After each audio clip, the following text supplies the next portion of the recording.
Hey guys, today I'm going to be going over how to gear your rogue really quickly. So if you're almost 60 or you are 60 and you're trying to gear up as fast as possible, I'm going to be showing you what dungeons to run, what quests to do, just how to gear up really quick, what BoEs to buy. So let's get right into it. First of all, I did want to mention a few good items that you can pick up while you're leveling. There's a few good options, but the best two are going to be Rune of the Guard Captain on Horde side only, and then Thrashblade on Horde and Alliance. These are the two items I would recommend if you're already 60. They're so good. I would go back and for the Thrashblade, go do Maradon, kill Princess, and go to Jinta Allure for the Rune of the Guard Captain. I'd go back and get them because they're so good. But besides that, these are just some items you probably already have just from questing. So this is just a good foundation to start with while you're playing. But really just the Thrashblade and the Rune of the Guard Captain are the great options here. Next, I want to talk about BoEs. So besides gear that you get while leveling, like I mentioned there, BoEs are the, second easiest item to get in terms of time, right? You just go and buy it and you got your BoE. But there's a lot of BoEs. I'll try and quickly go over them all. Crawlblade, really good, really expensive. It's like 300 gold. Try and buy it if you're playing combat swords. Sword of Zeal, good alternative to Crawlblade. If it's cheaper than Crawlblade, I'd snag it. It's almost as good, but it still is usually pretty expensive. So that's for sword players. For dagger players, Heartseeker's really good. It's also really, really expensive. It's like 800 gold. So if you can get it, but if not, go with Shadowfoot Stabber. Shadowfoot Stabber is really good. It can be, really cheap. It fluctuates a lot. But if you get a Shadowfoot Stabber, it's going to be one of the best main hands that you can get. So definitely if you're a dagger rogue player, you need to be buying this. You can buy two. You can put one in the offhand as well. Or you can go for some of the other options. There's Alcor Sunraiser. I wanted to mention it because it does exist. But it's going to be really expensive, and you're probably just better off getting Scarlet Chris. Does a little bit less damage, but has better stats, and it's going to save you a lot of money. So that's an option as well. The Chris is expensive as well, though, so it's going to be about 100, 150 gold. Precisely Calibrated Boomstick. This thing is pretty expensive as well. It's something you can buy, but it's expensive. Shadowcraft bracers, they're a little pricey, but if you're going to run the set piece, you definitely should buy them. This seal is actually really cheap. It's from the Dire Maul book quest, and it's pretty good. So if you are 60, especially on Alliance side, if you don't have access to Rune of the Guard Captain, go ahead and pick up this. I think it was 5 gold last time I checked. I don't remember how much it's worth these days, but it's pretty cheap. Rings. I can't really say that I'd recommend you get rings. They're usually really expensive. Rings are pretty easy to get, especially the Dire Maul ring. And I can't really say that I can recommend buying these. Mongoose boots, you can buy them if you like. They're pretty good. Don't know how much they're going for at the moment. Devil Sword is really good, really expensive. You're probably going to have to end up buying it no matter what if you're trying to get as best gear as you can pre-raid. But just know that you're going to be spending a few hundred gold, 300-400 gold probably, to buy the set. Shadowcraft belt, really cheap. I think every rogue player should get the Shadowcraft belt as soon as they hit 53. It's cheap, and if you're playing the Shadowcraft set, it's going to be essential. Cloaks, I'd actually recommend picking up the cloaks. They're also usually pretty cheap, between like 10-15 gold. It would be a good price to pick one of these up at. And the alternative is the Cape of the Black Baron, which is pretty hard to get because it's a low drop rate and a lot of people are trying to get it. So you'll use this cape for quite a while. So I would try and pick one up.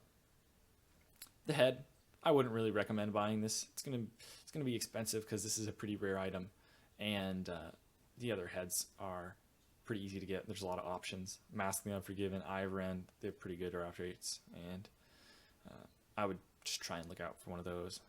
And then the last BoE, These shoulders are pretty decent. If you're having trouble getting shoulders, you can buy them, but they are going to be pretty expensive, like 50 goldish is what I have seen.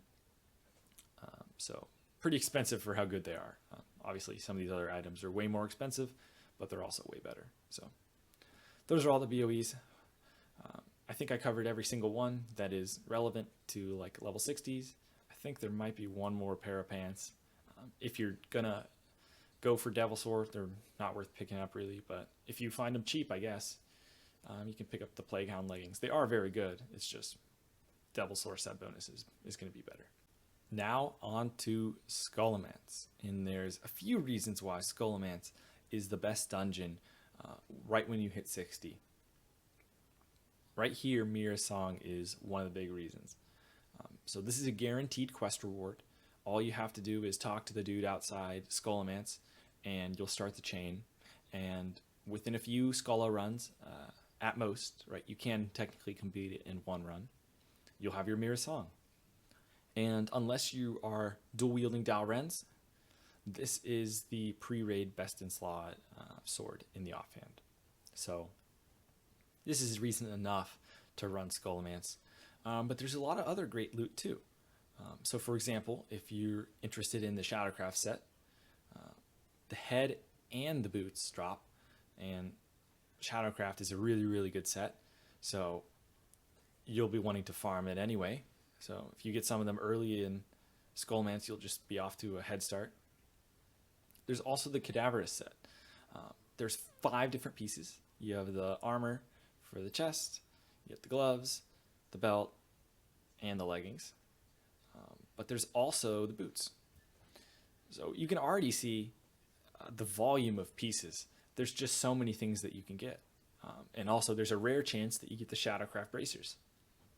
So pretty much all these items are really, really good. You also have the chance at a bone bow. And so you might be thinking, okay, all of these items drop from Scholomance. What's the catch, right? And I kind of have the opposite of a catch here. These are not low drop rates. The Cadaverous armor and the Ancient Bone Bow have a chance to drop from, I think, 7 bosses. And they all, so every time you kill one of those bosses, you have a chance to get a Cadaverous piece. So chances are, if you do a couple runs of Scholomance, you're coming out of there with multiple items. I ran Scholomance just 2-3 times, and I got lucky, and I got the Shadowcraft head and boots. But I got legs, I got the belt. I did see the chest, but I didn't win the roll. And I also saw some of these maces. So if you don't have good weapons, you can get some maces. But I also got my bone bow. So I actually did this when I hit 60, and within a few runs, I was decked out. So I really, really recommend you doing Scholomance. There's just a ton of drops that you can get. And not only are they good gear for right at 60, as a fresh 60, a few of the items are going to be your pre-raid best in slot. So, but no matter what, you'll at least leave with a Mira Song. So that's why Scholo is the best dungeon to do right away when you hit 60. Now, the last thing I'm going to mention when you hit 60, it's really important to get your attunements going and to complete some of these quests. So first of all, this core fragment, make sure to do the Molten Core attunement. Just talk to the guy outside of the entrance to the Blackrock Depths. Go into Blackrock Depths and grab the Molten Core. It's over by all the lava dudes, and you'll be set to do Molten Core. But it's also really important to get Ani attuned. You'll get Black Hand's Breath pretty quickly on in the Onyxia chain, and it starts at Kargath. You talk to a guy at the top of the tower to start the chain. And Black Hand's Breath not only is a great item, but you need to do it in order to get Onyxia attuned. So make sure once you have, that's how I would do it. I would buy some BOEs. I would go to Scholomance, get my Mira Song, get a good gear setup going. And then I would make sure I'm attuned to everything. That way, not only are you going to be geared, but you're going to be able to enter everything. Now, lastly, I'll mention the Mark of Fordring is from the Eastern Plaguelands quest chain with Tyrion.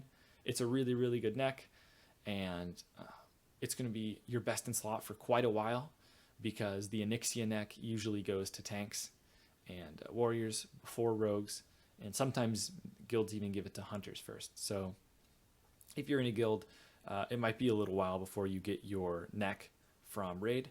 So you're going to be using the Mark of Fordring for quite a while, and it is guaranteed. So you just have to do a big quest chain.